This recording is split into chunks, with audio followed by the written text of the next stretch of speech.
Oke, baik, kita siap belajar ya. Kita bersyukur karena Tuhan berikan kita waktu untuk kita boleh belajar bersama-sama. Tuhan sangat baik.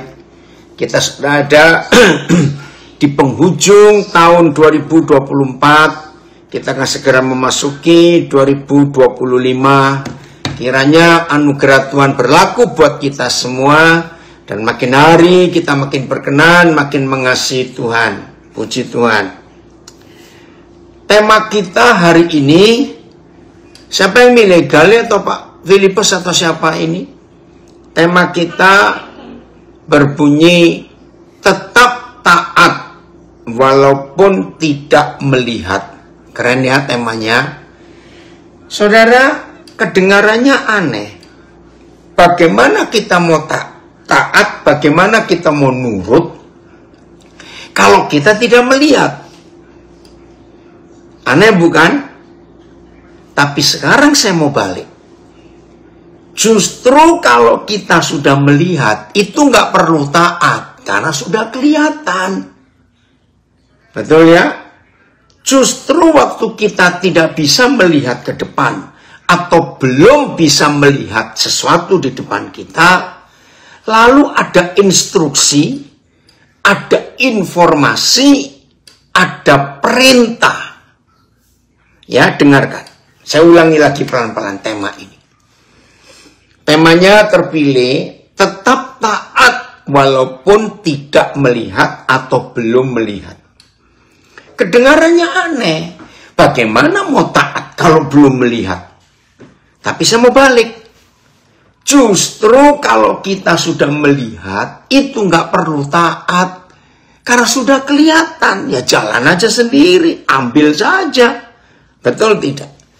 Justru karena kita itu tidak pernah melihat, atau tidak bisa melihat, atau belum bisa melihat ke depan, maka itu kita perlu informasi. Kita perlu ada yang menuntun dan memberitahu. Kita perlu seorang yang lebih tinggi otoritasnya daripada kita dan memberitahu kita. Atau zaman sekarang ada istilah GPS, Global Positioning System. Ada alat yang bisa memberitahu kita belok kanan 400 meter ke kiri. Nah, karena kita belum tahu di depan ada apa, tapi ada informasi, maka itu kita ikuti yang memberi informasi. Apalagi kalau kita kenal atau tahu siapa dan apa yang memberi informasi itu. Justru karena kita tidak tahu, nggak bisa melihat atau belum bisa melihat ke depan, ya nurut saja atas perintah yang kita dengarkan. Karena kita belum bisa melihat ke depan itu ada apa. Maka itu tema ini luar biasa. Justru saudara dan saya sangat perlu ketaatan atas sebuah informasi yang kita terima, yang kita dengar ketika kita ke depan tidak tahu mau apa. Saya beri contoh tentang transportasi. Kapal di laut atau di air dan pesawat di udara. Ya. Itu beda dengan transportasi darat, mobil, bus, kereta api. Itu beda. Kalau di darat, saudara, kalau nggak bisa melihat misalnya, itu bisa berhenti sebentar sambil cari informasi. Tapi kalau di udara pesawat itu nggak bisa melihat karena kabut tebal, cuaca buruk. Begitu pula kapal yang sedang berlayar di lautan. Tiba-tiba ada kabut yang tebal. Nggak tahu ini mau belok ke kiri atau ke kanan. Mungkin kapal itu bisa berhenti sesaat ya. Tapi tetap pesawat dan kapal ini harus menunggu informasi. Nah, kalau pesawat udara itu dari tower. di semua bandara sedunia pasti ada menara pengawas. Nah, disitulah para petugas di menara itu akan memberi info, akan memberi perintah, suruh kemana. Begitu pula kapal di laut. Ada berita dari beberapa pelabuhan terdekat. Apalagi sekarang dengan sistem informasi teknologi yang luar biasa. Bayangkan zaman dulu. Waduh, ribetnya luar biasa. Tapi sekarang ada teknologi. Ya, istilahnya pakai Google Map. Atau pakai alat navigasi apa saja lah. Ya. Nah, maka kapal yang di laut walaupun kabut tebal, pesawat yang sedang terbang di udara, jangan bilang stop dulu kita mau cari info kemana. Oh, celaka itu kalau pesawatnya berhenti stop di udara. Nah, jadi saudara, ketaatan kita diperlukan ketika kita sedang belum bisa atau tidak melihat apa-apa di depan kita. Itu perlu ketaatan kita. Nah, sekarang kita akan mencari. Sering nggak kita nggak bisa taat kepada yang memberi info? Pernah. Ya, satu kali saudara, saya pernah naik mobil bersama dengan anak saya. Mereka sekeluarga. Ya, waktu itu anak ini baru punya satu anak, masih kecil, belum umur 2 tahun. Nah, saya duduk di depan, sebelah anak saya nyetir, dan istrinya dan cucu saya ada di belakang. Nggak tahu bagaimana mereka ini sedang menuju satu tempat, nah saya belum tahu. Nah, tiba-tiba GPS-nya, ya, petunjuk arah itu bilang, belok kanan 300 meter lagi.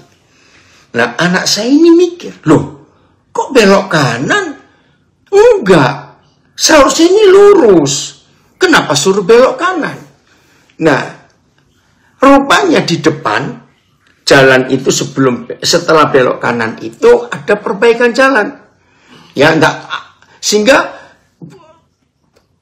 alat ini memberitahu nggak bisa terus kamu, harus belok kanan. Tapi anak saya ini melawan. Jadi yang dilawan itu mesin itu, alatnya. Nggak bisa, harus ini terus. Kenapa mesti belok kanan? Lucu ya. Dia debat dengan mesin yang nggak bisa jawab alat itu. Tiba-tiba istrinya nyeletuk yang membuat saya tertawa. Dan anak saya ini mikir juga. Dengarkan, istri bilang begini, hei, dengan alat yang kamu lihat saja, kamu nggak bisa nurut. Bagaimana kamu mau nurut dengan Tuhan yang nggak kamu lihat? Kira-kira setuju nasihat istrinya ini, saudara? Saya tertawa. Betul juga ini anak ngomong. Ya toh, yang kelihatan aja kita nggak mau nurut, apalagi nggak kelihatan. Ayolah hari ini kita betul-betul untuk belajar taat. Walaupun di depan itu kita belum bisa melihat apa-apa. Gelap gulita, kabut, angin badai. Ayo kita lihat ayat ini. 2 Korintus 5 ayat 7. 2 Korintus 5 ayat 7. Wah, Papa kita berfirman. Buat saya ini sangat aneh firman ini. Ya, 2 Korintus 5 ayat 7. Sebab hidup kami ini adalah hidup karena percaya, bukan karena melihat. Nah, lihat ini. Saya pertama belajar ayat ini, saya tertawa. Papa, kalau gitu ngapain diciptakan mata ini? Kalau nggak dipakai untuk melihat. Saudara, oh Tegal hadir. Jadi berapa LP ini sudah hadir? Oh ya, ada yang tanya ini, LPK LPK anak-anak Karangasem ikut nggak? Karena ada mantan dari LPK Karangasem yang sekarang ada di Nabire, tadi tanya, Pak tolong tanyakan, LPKA Karangasem ikut nggak? Siapa yang ngecek? Hadir, Pak. Hadir ya? Hadir. Oh, Ancis, hadir itu. Nah ini ada salah satu mantan LPK Karangasem, ada di Nabire sekarang. Ya udah Ancis, kamu cari. Kenapa? Namanya siapa, Pak? Ancis Darut. Oh, Ancis. Ancis, ya. Nah, itu betul. Mudah-mudahan teman-temannya sudah nggak ada, semua sudah lepas. Ya, oke. Ancis dengar ya, ada itu LPK mantan tempatmu dididik kuliah GT. Ya, AYT-nya. Sebab kami hidup oleh iman, bukan oleh penglihatan. Nah, ini bedanya. Ya, lagi sekali saya katakan, segala sesuatu yang sudah kita bisa lihat di depan kita, itu nggak perlu taat. Jalanin saja. BS. Sebab kami hidup berdasarkan percaya kepada Kristus, bukan berdasarkan apa yang dapat dilihat. Ini namanya iman. Saya ulangi BES ya. Sebab kami hidup berdasarkan percaya kepada Kristus, bukan berdasarkan apa yang dapat dilihat. Luar biasa bukan? Ya udah. Artinya menurut ayat ini, dengan mata hati kita. Saya ulangi ya. Mata jasmani kita itu ternyata kalah dengan mata hati kita. Ternyata mata hati kita itu lebih jujur daripada mata jasmani kita. Saya ulangi, mata hati kita ternyata jauh lebih jujur daripada mata jasmani kita. Ayo saya mau buktikan. Siapa yang pernah belanja sampai rumah kecewa? Ternyata yang saudara beli itu salah, nggak seperti yang saudara lihat. Maaf ini jangan tersinggung. Padahal saudara tadi sebelum memutuskan beli barang itu di satu toko, saudara sudah masuk ke 5-6 toko memilih barang. Sampai mungkin penjualnya sempat jengkel. Ini orang jadi beli nggak ya? Milih. Pernah? Dan akhirnya di toko yang terakhir saudara yakin ini bagus. Ya udah aku bawa pulang.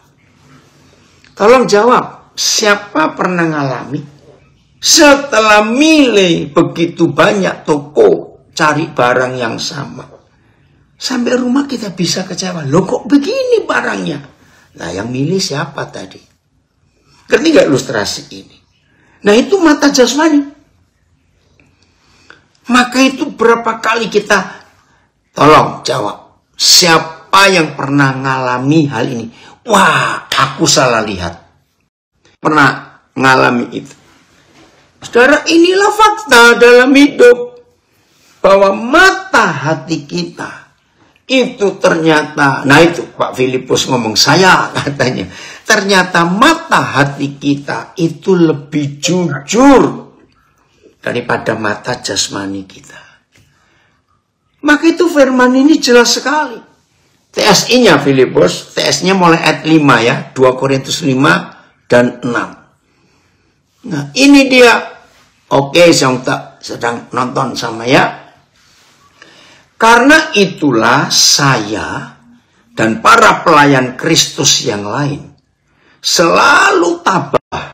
Lihat ini ya, selalu tabah dengan penuh keyakinan, sebab kami percaya penuh pada semua janji Tuhan, bukan pada hal-hal yang kelihatan. Wih, luar biasa. Ya, kami tahu bahwa selama masih mendiami tubuh duniawi ini, tubuh jasmani ini, kami belum bisa tinggal bersama Tuhan Yesus. Ya karena masih dalam tubuh jasmani. Ya sudah kalau begitu. Ayo kita belajar. Untuk mempercayai Tuhan. Yang belum pernah kita lihat dan tidak kelihatan. Saya baca ya. Betul, shopping online. Sering kecewa. Tidak sesuai aslinya. Nah itu. Maka itu terus terang saudara. Saya itu nggak suka belanja online. Karena foto seringkali menipu mata kita. Ya, hampir semua barang online tidak sesuai dengan fotonya. Nah, kalau saudara beli yang kecewa, ya jangan salahkan. Memang itu kan foto. Beda ya, maaf. Yang punya toko online, saya minta maaf ngomong ini. Makasihan untuk kirim itu. Ya, jadi itulah fakta. Kita nggak bisa menghindari bahwa mata kita seringkali menipu. Maka itu lebih baik kita menggunakan mata hati. Lebih banyak kita pakai daripada mata jasmani. 4 hari yang lalu saya ketemu seorang pemuda. Ya, kalau lihat penampilannya memang anak ini luar biasa. Ya, pinter, cakep, gagah. Nah, tapi dia umur hampir 40, belum menikah. Nah, nggak kebetulan saya ketemu di satu tempat, lalu tanya-tanya. Tahu masalahnya? Karena dia merasa dirinya begitu cakep, begitu hebat, maka dia ingin cari pasangan yang hebat juga. Nah ini loh, ini celakanya orang yang memberi nilai hidupnya begitu tinggi karena dia terlalu sadar akan penampilannya dan perawakannya. Saya harap saudara ngerti ini. Akhirnya dia milih-milih. Karena dia bergantung pada penglihatan matanya. Nah, saya jelaskan kepada dia, hati-hati dengan mata. Karena setan bisa bekerja kepada orang yang belum menikah dan penglihatannya akan dirinya begitu tinggi. Aku ini cakep, aku ini cantik. Apalagi banyak yang ngejar-ngejar dia. Apalagi sekarang dengan sosial media ini, biasanya orang-orang muda penampilannya seperti itu. Wah, pengikutnya banyak sekali. Dan jadi makin bingung dia. Mau milih yang bagaimana? Ini loh, siapa pernah dengar baca satu ilustrasi bagus? Saya nggak tahu yang buat siapa. Ya, ditulis ada toko suami dan toko istri. Nah, di toko ini ada pilihan. Kalau nggak dibilang jualan. Ya, para gadis yang ingin cari suami, datanglah ke toko itu. Begitu pula para pemuda yang ingin cari istri, datanglah ke toko itu. Toko itu ada 7 lantai. Syaratnya cuma 1. Yang sudah naik sampai lantai 1, 2, 3, 4, 5, 6, 7. Cuma 1 syaratnya. Tidak boleh balik lagi. Harus milih dari salah satu dari 7 lantai itu. Nah, iklannya menarik. Lantai pertama. Inilah calon suami atau calon istri yang berpendidikan tinggi. Ya, gaji tinggi. Lantai 2. Inilah calon istri, calon suami yang sayang mertua dan sayang anak-anak. Lantai ketiga, didisplay, dipamerkan calon suami, calon istri yang rajin bekerja, ya, rumah tangga diatur baik, dan seterusnya dan seterusnya. Saudara, banyak orang yang datang ke toko itu. Lihat lantai 1, wih, bagus-bagus semua ini. Tapi dasar manusia. Coba lantai 2. Bagus juga lantai 2. Coba ya naik lantai 3. Saudara ngerti ilustrasi ini? Akhirnya rata-rata pengunjung toko itu nggak dapat apa-apa. Karena sampai lantai 7 pun nggak ketemu yang cocok. Dan tahu peraturannya tadi? Tidak boleh balik. Akhirnya, maaf, nggak jadi menikah. Karena terlalu banyak milih dengan matanya. Betul, nggak akan puas. Ini ada yang komen. Selalu nggak akan puas. Itu bahaya sekali. Maka itu saudara belajar untuk mempercayai Tuhan. Maka itu orang ini tanya kepada saya, jadi Apa itu definisi jodoh? Ya saya jawab, tapi saya percaya loh, kalau saya jawab pertanyaan saudara pasti nggak terima. Ya, habis bagaimana lagi? Oi, anak hebat. Saya purba, senang papa, saya kamu gabung. Besok ya, hari ini atau besok nak kamu pulang ke Medan? Ya, dengerin. Saya jawab begini, karena saudara tanya apa definisi jodoh, maka jawaban firman Tuhan, ya, jodoh itu tidak tergantung oleh keputusan mata kita. Saya ulangi, jodoh tidak tergantung keputusan mata kita. Maksudnya? Nah, karena dia tanya, saya jelaskan. Karena saudara seorang yang saya akui penampilan, ya wajah saudara. Nah, pasti wajar saudara cari yang cantik, yang pas, yang ini. Tapi sampai umur sekian, hampir 40 kan gak ketemu-ketemu. Karena saudara merasa hidupmu terlalu tinggi harganya. Maka saudara akan sayang kalau menikah dengan orang yang gak pas. Yang gak pas kan menurut saudara. Dengarkan. Jadi kalau ada di antara kita yang belum menikah, anak-anak saya, di semua LP yang belum menikah, awas kamu salah milih. Jadi kalau ada seorang cowok, begitu melihat seorang gadis, wush, secara penampilan, secara wajah, semua secara dandan, waduh, dan hatimu kesetrum. Itu bukan jodoh, tapi itu hawa nafsu. Lah, kok bisa? Karena saudara tertarik dengan matamu. Begitu pula seorang gadis yang begitu tinggi nilai hidupnya. Yang beri nilai siapa? Ya dirimu sendiri. Aku ini begini, aku itu begitu. Maka itu dari seorang gadis yang begitu tinggi nilai dirimu, susah ya dapat jodoh yang pas, susah. Nah, suatu hari setelah ketemu seorang cowok yang memang luar biasa dan hatimu kesetrum karena matamu yang menilai. Itu bukan jodoh. Lalu apa? Definisi yang seperti itu adalah hawa nafsu. Karena saudara melihat dengan mata, ya menurut 1 Yohanes 2 ayat 15-16, semua yang ada dalam dunia ini cuma 3 unsurnya.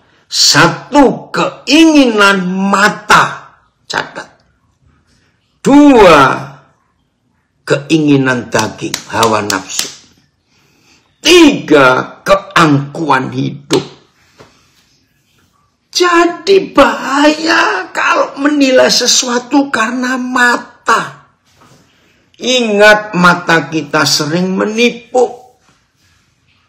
Nah, itu ada komen ya dari Nabire. Saya mau baca ini ya dari Nabire. Ilustrasi tokoh suami dan istri tadi juga dipakai si jahat untuk menjerat gereja pada kesibukan ibadah yang memuaskan mata. Hingga setelah ibadah tidak mendapat apa-apa. Nah, ini sudah ditayangkan ayatnya 1 Yohanes 2 ayat 16. Sebab semua yang ada di dalam dunia, semua, yaitu ini definisi yang ada dalam dunia. 1, yaitu keinginan daging. 2, keinginan mata. 3, serta keangkuhan hidup. Bukanlah berasal dari Bapa, melainkan dari dunia. Maka itu hati-hati dengan keinginan mata, saudara. Keinginan mata ini sering salah. Ayo kita jaga hidup ini. Lalu dia tanya, lah kalau begitu jodoh itu apa? Nah, ini jawaban saya. Perhatikan. Banyak orang pasti nggak setuju. Tapi yang setuju hidupmu akan bahagia dalam pernikahan. Begini definisi jodoh. Kalau mata saudara tidak ikut-ikut memilih, tapi hatimu yang memilih. Jadi kalau lihat cowok cakep, lihat cewek cantik, hatimu kesetrum, ingat itu hawa nafsu. Jadi jodoh itu begini. Kalau yang belum menikah, sudah menikah nggak boleh ikut-ikut ini. Lanjut, oke ya, yang belum. Begitu saudara melihat seseorang dan hatimu, matamu itu melihat. Kok ada ya orang sejelek itu? Maaf ya, maaf. Dan hatimu kesetrum. Nah, itulah jodoh. Tolong catat ini baik-baik. Keren ya firman Tuhan itu. Maka itu hati-hati dengan mata sering salah. Mata jasmani. Tapi kalau mata hati, hampir nggak bisa salah. Maka kita ada firman tadi. 2 Korintus 5 ayat 7. Hiduplah dengan percaya, bukan dengan melihat. Ini kebenaran yang luar biasa dalam hidup kita.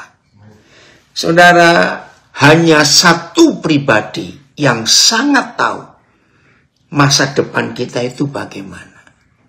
Ya, tadi anak saya kirim berita yang cukup mengagetkan. Adik kandung, ya, Bapak Ignatius Yonan, mantan menteri ini, adik kandungnya, itu meninggal. Masih muda, kelahiran tahun 76. Dan di sosial media, mantan menteri ini berkata, selamat jalan adik, engkau sudah ketemu Tuhan. Kenapa? Lagi olahraga naik sepeda. Tiba-tiba jatuh serangan jantung. Nah, siapa yang tahu akan hidup ini? Karena hanya Papa di surga yang paling tahu tentang hidup kita. Ya, saya beri contoh. 1 jam setelah ini, kita itu nggak pernah tahu loh saudara, akan jadi apa. Nggak pernah tahu. Betul? Apalagi besok dan lusa, minggu depan, tahun depan. Kita nggak bisa tahu. Tiba-tiba bisa sesuatu terjadi. Maka itu, taatlah kepada yang maha tahu. Yang pasti akan menuntun kita ke depan ini bagaimana. Jelas ya, ini hidup yang Papa sediakan buat kita. Maka itu hidup yang sungguh-sungguh. Betul ya, betul juga ini. Ada yang komen. Amin, setuju, betul. Ya, jadi karena hanya Papa di surga yang paling tahu hidup kita. Jadi kalau dia merintahkan apa saja, turuti saja. Ya, kita nggak usah melawan. Karena kita memang tidak tahu ke depan ini ada apa. Itulah hidup yang Tuhan inginkan. Kita alami, kita lakukan. Maka itu saudara, dari mulai kitab Kejadian, pasal 3. Hancurnya bumi karena ada ketidaktaatan dari Adam dan Hawa. Iko sudah sampai biak kamu nak? Anak saya lagi jalan dari Nabiren kapal kemarin ke biak. Saya ulangi lagi, maka itu saudara, ingat yang tertulis di Alkitab.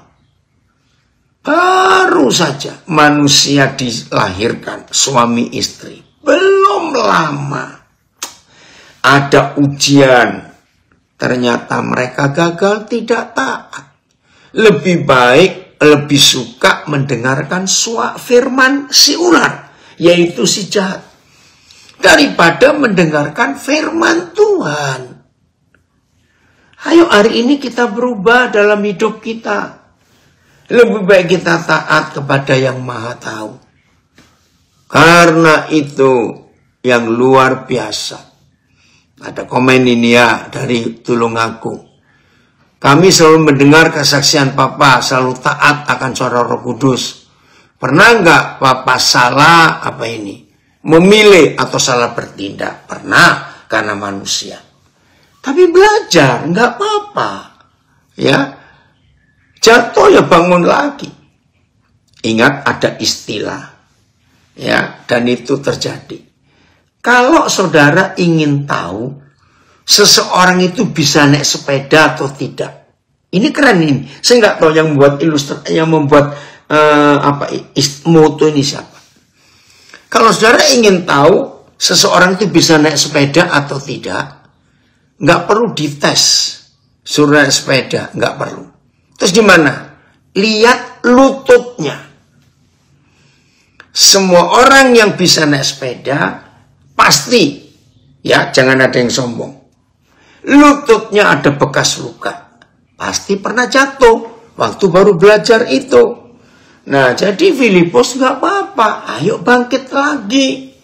Ya, itu tandanya. Masih ingat kita pernah belajar beberapa hari yang lalu, kegagalan itu bagus. Ada 3 bagusnya kalau kita pernah gagal. 1, supaya kita tidak sombong. Sebab manusia itu nggak ada yang nggak pernah gagal. Yang nggak pernah gagal cuma Tuhan. Setuju? Yang kedua, kalau kita pernah gagal, itulah bukti bahwa kita membutuhkan Tuhan. Karena orang yang tidak pernah gagal pasti nggak butuh Tuhan. Yang ketiga, kalau kita pernah gagal, bersyukurlah. Dengan kegagalan kita itu kita bisa menolong saudara-saudara kita yang lain. Jangan ikuti caraku, cara itu nggak betul. Nanti kamu gagal. Betul nggak saudara? Jadi gagal itu baik. Jangan disesali, terus kecewa, terus nggak mau move on, di situ terus, jangan, salah. Ya, istilahnya, aduh ini pakai bahasa Jawa ya, bahasa Indonesia susah. Hampir tidak ada orang yang nggak pernah kepleset. Tahu kata kepleset? Terpleset. Ya, pas itu nggak sengaja.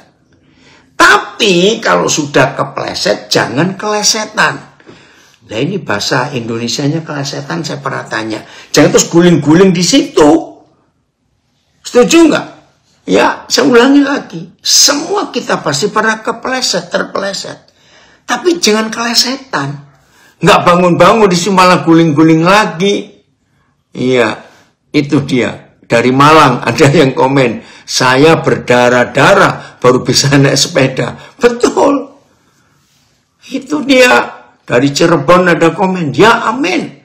Taat saja sama Papa Yahweh dan Roh Kudus. Yang akan menuntun, dan Roh Kudus menuntun, memberitahu bukan hal-hal yang rohani saja. Amin. Maka itu perlu sekali saudara, kita belajar dari kegagalan kita. Untuk kita nggak bisa sombong, untuk kita membutuhkan Tuhan, dan untuk kita bisa menolong orang lain. Bagus ya, itu kegagalan kita. Maka itu ketaatan ini luar biasa. Hidup yang sungguh-sungguh dengan Tuhan, itu cuma satu syaratnya, taat. Nurutlah. Lakukan apa saja perintah yang Dia buat. Kalau ada di antara saudara hari-hari ini yang sedang menolong salah seorang teman, rekan, sahabat, keluarga yang rumah tangganya kacau, bahkan hampir cerai, ya, lakukan satu ayat ini. Yohanes 2 ayat 5. Coba lihat ini. Yohanes 2 ayat 5. Nah, di dalam Yohanes 2 perikop pertama, inilah tulisan catatan tentang mujizat yang dibuat Tuhan Yesus pertama kali. Dan mujizat itu terjadi di peristiwa pernikahan. Dan peristiwa pernikahannya sedang berlangsung pesta. Jadi belum mulai membentuk keluarga. Ternyata di tengah pesta itu ada masalah. Bayangkan, ini sebuah peringatan bahwa pernikahan yang harmonis itu sangat dibenci oleh setan. Puji Tuhan, Bapa di surga membuat skenario. Mujizat pertama Tuhan Yesus bukan di kematian, bukan di ini, di itu, tapi di pernikahan yang baru mulai, masih pesta. Ternyata sudah kehabisan sukacita, karena anggur lambang sukacita. Wih, panik mereka semuanya. Bagaimana ini? Tamu-tamu undangan, aduh, itu yang punya pesta malu. Karena memalukan bukan kalau sampai saudara membuat pesta sampai kurangan makan, ya. Oke. Di situ ada Maria, ibu Yesus. Dan Yesus pun diundang. Dalam keadaan seperti itu, tahu-tahu Maria menemui para pelayan. Ya, para pelayan yang menyuguhkan makanan. Baca ini, Yohanes 2 ayat 5. Tetapi, Ibu Yesus berkata kepada pelayan-pelayan, apa yang dikatakan Yesus kepadamu. Buatlah itu. Ayat ini pendek. Buatlah itu. Ya, kenapa ini? Terima kasih firman Tuhannya, Papi. LP2B Majalengka izin live. Oh, sayang sekali. Harus keluar. Oke ya. Saudara perhatikan. Ayat ini. Ibu Yesus berkata kepada para pelayan. Apapun yang Yesus katakan kepadamu, lakukan itu. Apapun yang Yesus katakan. Oke? Terjemahan lain, BIS. Ya. Tetapi Ibu Yesus berkata kepada pelayan-pelayan, lakukan saja apa yang dikatakannya kepadamu. TSI. Tetapi walaupun Yesus menjawab demikian, ibunya berkata kepada para pelayan yang di pesta itu, lakukanlah apa saja yang Yesus katakan kepada kalian. Saudara, sayang waktu, nanti saudara cari sendiri. Mengapa Maria menegaskan, sudahlah, jangan komentar, jangan tanya kenapa kok bisa, apa nggak ada cara lain, jangan. Pokoknya apa saja yang Tuhan Yesus katakan kepadamu, kerjakan itu. Saudara tahu nggak mengapa ada keputusan Maria setegas ini? Supaya mujizat kebahagiaan, sukacita keluarga ada. Masalahnya, tempat besar yang cukup untuk menampung anggur buat minum para tamu, tempatnya itu bukan di tempat yang betul, tapi bejana tempat cuci kaki. Saudara bayangkan, bagaimana, nggak usah mereka lah, kita saja kalau datang ke sebuah pesta dan kita mendapatkan minuman yang enak sekali, nggak harus anggur ya, pokoknya minuman yang enak sekali. Setelah kita tahu ternyata yang punya pesta menyuguhkan minuman enak ini di tempat cuci kaki, baskom cuci kaki istilahnya. Ini kan masalah besar. Wih, luar biasa saudara. Ya para pelayan nolak dong. Apa-apaan ini? Memberi tamu-tamu terhormat minuman yang enak, tapi di tempat orang untuk cuci kaki. Saudara, maka itu dahsyat firman ini. Cocok dengan tema kita. Tetaplah taat walaupun tidak ngerti. Tetaplah taat walaupun belum melihat. Tetaplah taat. Puji Tuhan. Para pelayan pesta itu mentaati pesan Maria dan Tuhan Yesus. Ya udah gini aja, kumpulkan 6 tempayan itu, tempat cuci kaki, karena itu paling besar, dan isi air. Nah, soalnya gak usah diskusi, airnya air apa, bukan urusan kita. Pokoknya itu Alkitab bilang isi air.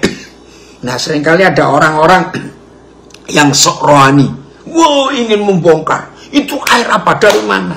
Itu sombong sekali. Jadi yang Alkitab tidak tulis, jangan diacak-acak, jangan dibongkar-bongkar. Itu orang sombong. Biasanya teolog-teolog yang seperti itu, maafkan saya. Ingin dihargai, nggak usah. Yang penting ketaatannya. Katakan amin. Taatnya itu loh yang penting, saudara. Dan betul, Isman, senang sekali Bapak kamu hadir. Mujizat terjadi. Dari tempat cuci kaki ada anggur terenak. Sampai semua yang hadir pesta komplain kepada pemilik pesta. Kenapa kalian keluarkan anggur yang paling enak setelah semua kami tamu kenyang? Harusnya anggur yang enak ini keluar duluan supaya kami puas minum. Nah, pas kami mau pulang, kami dapat anggur yang biasa saja. Saudara tahu nggak, kira-kira kalau kita ada di pesta itu, yang punya pesta pun bingung. Saya juga nggak tahu anggur dari mana. Saya percaya pelayan-pelayan itu jadi senyum-senyum kiri kanan. Karena apa? Jangan sampai orang tahu kalau anggur ini dari tempat cuci kaki. Keren ya. Maka itu suami istri dan siapa saja kita. Apa saja yang Tuhan Yesus katakan, lakukan. Tanpa diskusi, tanpa debat, tanpa argumentasi, tanpa tanya ABCD. Sudah. Apa saja yang dia lakukan, yang dia katakan, lakukan itu. Puji Tuhan, lapas kelas 2B Tegal, siap. Udahlah, taat saja. Ya, ketaatan tanpa syarat. Woi, dari Manado, Senta, apa kabar? Udah lama ini Papa nggak kontak kalian. Taat saja, taat. Maaf, saya punya ilustrasi. Mudah-mudahan nggak ada yang tersinggung. Biasanya orang yang gampang nurut, ampuni saya Tuhan kalau ada yang marah. Biasanya orang yang gampang nurut itu yang kepintarannya pas-pasan atau kepintarannya lebih? Tolong jawab. Mana kok nggak ada yang nulis, cepat. Biasanya orang yang gampang taat itu orang yang kurang. Betul, orang yang kurang. Kepintarannya kurang. Iya, dengar-dengaran lebih baik dari korban bakaran. Betul. Iya. Oi, puji Tuhan, guru hebat, menang dari kanker. Jane, setiap hari adalah kesempatan yang Tuhan beri. Milikilah hati yang limpah dengan syukur. Taat akan membawa kita terheran-heran akan kuasa Tuhan yang menikmati semua kemurahannya. Betul. Oke, semua jawabannya. Yang pas-pasan, yang kurang. Ya, kalau saya nggak berkata. Justru orang yang merasa bodoh, itu yang lebih gampang nurut. Tapi justru yang merasa pintar, itu diskusi dulu, debat dulu, mikir-mikir dulu, ngitung-ngitung dulu, baru oh iya. Betul? Nah, kalau gitu kita ingin jadi yang mana? Saudara, kalau ada di antara kita yang ikut belajar saat ini berpendidikan tinggi secara akademis, mungkin secara doktor, S3 plus apalagi lah. Tetap rendahkan hati bahwa ada Bapa di surga yang luar biasa. Nurutlah, taatlah. Kita ini bodoh loh saudara. Betul, taat itu penting. Woi, Linda Marilyn Guslo, saya lupa siapa ini. Shalom. Iya. Oh, sama-sama ini. Kok dia lagi di New York ini sekarang? Linda. Di New Hampshire dengan siapa? Enggak ya, ini ada yang nyapa saya. Bersyukurlah kalau kita ini pas-pasan secara IQ, secara intelektual, nggak apa-apa. Yang penting nurut. Dan kita akan mengalami kemuliaan Tuhan yang luar biasa. Oh, terima kasih Papa. Terima kasih. Ya, jadi kalau ada yang merasa atau tahu memang saudara belajar baik, belajarlah untuk tidak melawan Tuhan. Ikuti saja. Ya, oke, benar ya, Renard. Ya, maka itu saudara lagi sekali periksa. Kalau ada di antara kita hari-hari ini mengalami jalan buntu dalam hidup, coba periksa mundur sebentar ke belakang. Kapan terakhir kali aku mendengar Tuhan memerintahkan kepadaku untuk melakukan sesuatu? Ternyata aku bantah. Ayo bertobat hari ini. Lakukan kembali apa yang Tuhan pernah katakan kepada kita. Kalau kita mau bertobat dan melakukan apa yang Dia katakan kemarin-kemarin, percayalah kita akan melihat jalan terbuka di depan kita, jalan yang luar biasa. indah dan menyenangkan. Amin. Lakukan itu. Lihat ketika Abraham, sebelum namanya diganti Abraham, dia mendengar suara Yahweh Tuhan, pergilah ke tempat yang aku akan tunjukkan kepadamu. Tinggalkan rumah orang tuamu, tinggalkan sanak saudara keluargamu. Abraham gak diskusi, gak doa dulu, minta peneguhan, enggak. Langsung berangkat besoknya. Luar biasa Abraham itu. Maka itu upah ketaatan Abraham. Maka ada bangsa baru lahir di dunia, namanya Israel. Maka itu sampai hari ini saudara, dalam antropologi, pernah dengar istilah ilmu antropologi, ilmu tentang asal usul manusia, ya, antropo, ya. Ternyata satu-satunya bangsa di dunia, satu-satunya bangsa di dunia yang tahu asal usulnya dari satu orang, dari satu titik, itu cuma Israel, yaitu dari Abraham. Tidak ada bangsa di dunia yang tahu asal usulnya dari satu orang. Wih, ngeri sekali, hanya Israel. Wih, banyak juga ya. Natal Maluku juga. Wih, keren. Ya, Lin, punya nomor HP Koden nggak? Ayo WA-an yuk. Ya, supaya kontak. Jadi, saudara, dalam perjalanan hidup kita ini seperti Abraham, nurut saja. Begitu pula dengan Maria. Wih, luar biasa. Ada komen dari LP kelas 3 Mamuju. Taat langsung dan segera, puji Tuhan. Taat, Mamuju, terima kasih. Langsung dan segera. Betul. Wah, ini luar biasa hasil ketaatan itu. Maria juga begitu. Ke depan Maria itu masih meraba-raba. Aku mati atau hidup ya? Saudara, walaupun Maria sempat ragu-ragu karena hukum yang berlaku pada zaman dia hidup, berzina langsung dihukum mati dengan dilempari batu. Apalagi tahu hamil sebelum menikah. Tapi begini pikiran Maria, ini yang luar biasa. Kenapa Maria taat? Ya karena Tuhan itu memilih dia. Nah, begini imannya Maria ya.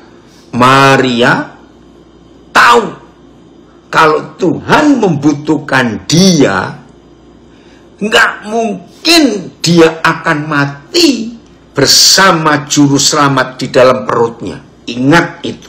Ini imannya Maria. Dia yakin dia nggak akan dirajam batu. Tuhan nggak akan membiarkan dia mati bersama bayinya. Rugi Tuhan.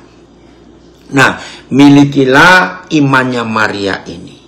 Walaupun ke depan kita belum melihat mau apa, tapi tetap lakukan ketaatan itu. Oke, Linda, Koden tulis ya, ini HP Koden. Ayo kontak, senang sekali Lin. Ya, bisa ketemu. Udah lama sebentar.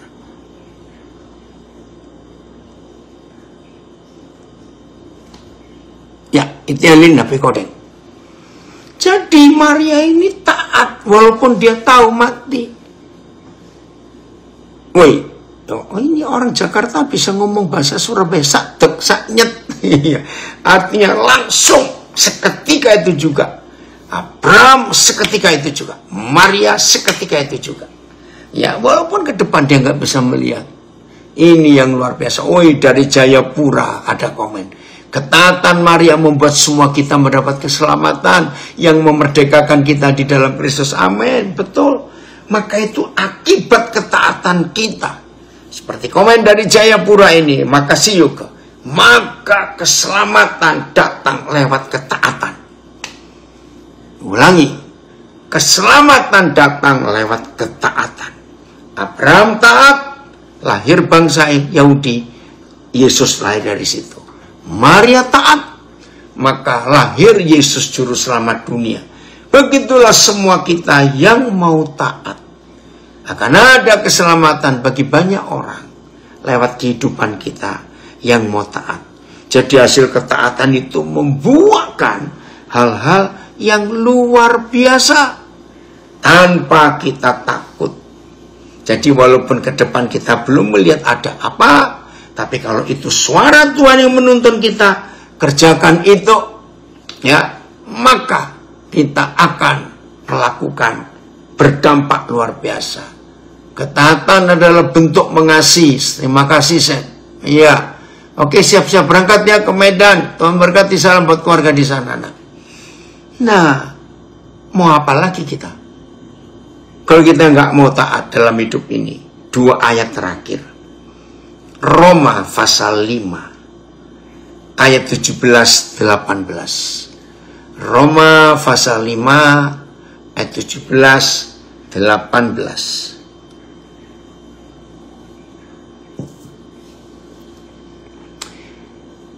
Ayo kita belajar taat walaupun tidak melihat. Ya. Sebab jika oleh dosa satu orang yang gak taat ini, maut telah berkuasa oleh satu orang itu. Inilah Adam. Maka lebih benar lagi mereka yang telah menerima kelimpahan kasih karunia dan anugerah kebenaran akan hidup dan berkuasa oleh karena satu orang itu, yaitu Yesus Kristus. Satu orang yang bagaimana? Satu orang yang taat sampai mati. Itulah Tuhan Yesus. Nah, di Roma pasal 5, satu perikop ini ditunjukkan 2 orang yang disebut Adam yang pertama dan Adam yang terakhir. Adam pertama yaitu Adam, suaminya Hawa, manusia pertama yang dijadikan Tuhan. Karena tidak taat, maka dosa dan kematian menjalar ke seluruh dunia. Tapi enggak, setelah itu lahirlah Adam kedua. Siapa Adam kedua? Tuhan Yesus Kristus. Nah, bedanya Adam pertama dan Adam kedua. Adam kedua ini taatnya total kepada Bapa di surga. Maka itu kunci ketaatannya ada di doa Tuhan Yesus. Bapa, bukan kehendakku yang jadi, tapi kehendak-Mu lah yang jadi. Masih ingat ketika Tuhan kita berjuang di Taman Getsemani sampai keringatnya bercampur darah karena ngeri penderitaan yang akan dia alami itu, tapi dia tetap taat. Maka itu saudara, ayo kita belajar untuk taat. Ayat 18 Roma 5. Haleluya. Sebab itu, sama seperti oleh satu pelanggaran, yaitu ketidaktaatan, semua orang beroleh penghukuman. Ampuni kami. Demikian pula oleh satu perbuatan kebenaran, perbuatan ketaatan, oleh Adam kedua, maka semua orang beroleh pembenaran untuk hidup. Jadi saudara, kalau kita taat, itu nggak cuma untuk keuntungan kebaikan kita. Tapi kalau saudara dan saya mau taat walaupun belum melihat, walaupun nggak tahu ke depan ada apa, itu dampaknya ke seluruh dunia. Lihat ayat ini. Ayat 19. Ya. 2 ayat ini hebat, 18-19 Roma 5. Jadi, sama seperti oleh ketidaktaatan satu orang, itulah Adam. Kiranya orang ini bukan saudara dan bukan saya. Biar Adam saja yang melakukan itu. Biarlah orang ini cukup Adam. Saya ulangi. Jadi, sama seperti oleh ketidaktaatan satu orang, semua orang, ngeri, semua orang telah menjadi orang berdosa. Tapi demikian pula oleh ketaatan satu orang, Ini nggak cuma Tuhan Yesus loh. Saudara dan saya pun harus menggenapi. Oleh ketaatan saya, saudara ngomong saya mau taat. Demikian pula oleh ketaatan satu orang. Inilah Adam kedua Tuhan Yesus Kristus. Semua orang menjadi orang benar. Haleluya. Ayat. Karena sama seperti ketidaktaatan satu orang, banyak orang menjadi pendosa. Ampuni Tuhan. Demikian juga karena ketaatan satu orang, banyak orang dibuat menjadi benar. Haleluya. Terus BIS. Dan sebagaimana banyak orang menjadi orang berdosa karena satu orang yang tidak taat, itulah Adam. Begitu juga akan banyak orang dimungkinkan berbaik kembali dengan Tuhan karena satu orang yang taat kepada Tuhan, Tuhan Yesus dan kita. Oke? Kalau saudara dan saya hari ini taat mengambil keputusan, semua warga binaan, walaupun secara vonis dosa menjalani, tapi begitu bebas nanti, ambillah keputusan, saudara-saudara jadi orang yang taat seperti Tuhan Yesus. Maka dampaknya ke orang-orang lain, saudara akan menyelamatkan banyak orang. TSI-nya. Artinya, karena perbuatan satu orang yang tidak taat kepada Tuhan, yaitu Adam, jangan kami ya Tuhan, tolong kami ambil putusan. Maka semua orang menjadi berdosa. Tetapi karena satu orang yang lain, yaitu Yesus, yang taat kepada Tuhan, semua orang diberi kesempatan untuk dibenarkan di hadapan Tuhan. Haleluya. Ada yang komen, ya, oi, ini dia, wah, iki ada di sini. Ketaatan lahir karena kuasa Roh Kudus bekerja pada orang itu. Amin. Betul, Roh Kuduslah yang membuat kita bisa taat. Kiranya hari ini semua kita menjadi orang yang taat. Ikuti apa yang Roh Kudus mau dalam hidup kita. Dampaknya luar biasa. Oh, dari Rutan Kupang, taat membuahkan berkat dan ilmu. Amin. Oh, Pasuruan harus keluar juga, ada kegiatan. Oke. Jelas ya saudara? Ini luar biasa.